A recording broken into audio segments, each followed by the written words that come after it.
Fit રહેવું, સુંદર દર્શાવવું અને આકર્ષક શરીર લગભગ આજના દરેક લોકો માટે આ સપનું છે. અને આ જ તક સાયબર ગઠિયાઓ પણ ઝડપી લેતા હોય છે. ઘટના રાજકોટની છે કે જ્યાં એક વૃદ્ધને પોતાના શરીરનું વજન ઉતારવું હતું, આકર્ષક દેખાવું હતું, જેને કારણે તેઓ ઠગની ચાલમાં આવી ગયા અને 84 લાખ રૂપિયા ગુમાવી દીધા. શું છે આખો ઘટનાક્રમ, જુઓ અહેવાલમાં.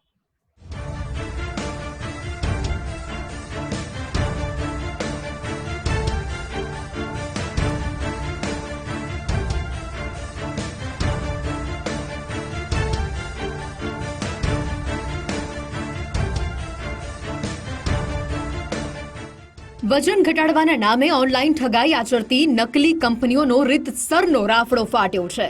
આવી બોગસ કંપનીઓ ફેસબુક, ઇન્સ્ટાગ્રામ જેવા સોશિયલ મીડિયાના માધ્યમથી લોભામણી જાહેરાત આપીને છેતરપિંડીની જાળ પાથરે છે. રાજકોટના કાલાવાડ રોડ પર રહેતા 62 વર્ષીય વૃદ્ધા કુસુમબેન ટાંક આવી લલચામણી જ જાહેરાતમાં ફસાઈ જાય છે. આ વૃદ્ધા એક લિંક ઓપન કરીને પોતાની પર્સનલ વિગતો શેર કરી. બીજા દિવસે સવારે હેલ્થકેર કંપનીના નામે તેમનો ફોન રણક્યો.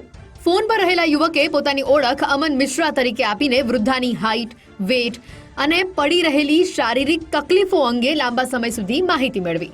જે બાદ 1 મહિનાની દવા પેટે 4000 રૂપિયા વસૂલ્યા. જો જરૂર હોય તો બીજા મહિનાની દવા ડિસ્કાઉન્ટમાં 3000માં આપવાની વાત કરી દીધી.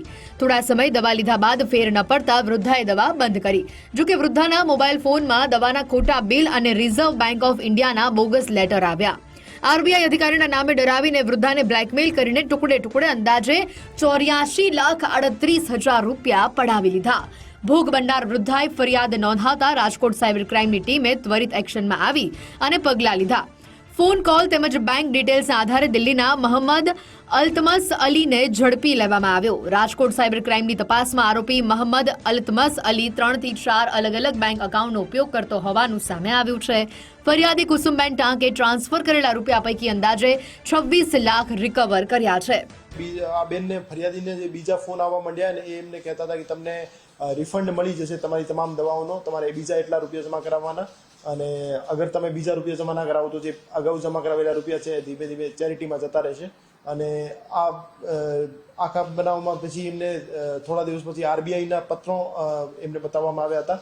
તેલંગાણા હાઈકોર્ટના ઓર્ડર પણ બતાવવામાં આવ્યા હતા અને આરબીઆઈના કર્મચારી તરીકે ઓળખ પણ આપી હતી હર્ષવર્ધન નામના વ્યક્તિએ. તો એ રીતે બેન પાસેથી ટોટલ 84.38 લાખ 84,38,000 રૂપિયા પોતાના બેંક ખાતામાં ટ્રાન્સફર કરાવવામાં આવેલ હતા. આ મામલે સાયબર ક્રાઇમ પોલીસ સ્ટેશનમાં ફોર્જરી પ્લસ ચીટિંગ અને ખોટી ઓળખ આપવાનો એક ગુનો દાખલ કરવામાં આવેલ છે. અને આ ગુનામાં એક હર્ષવર્ધન નામથી જે વાત કરનાર આરોપી છે એમની ધરપકડ કરવામાં આવેલ છે, જેમનો અસલી નામ મોહમ્મદ અલ્તમસ અલી છે અને દિલ્હીનો રહેવાસી છે.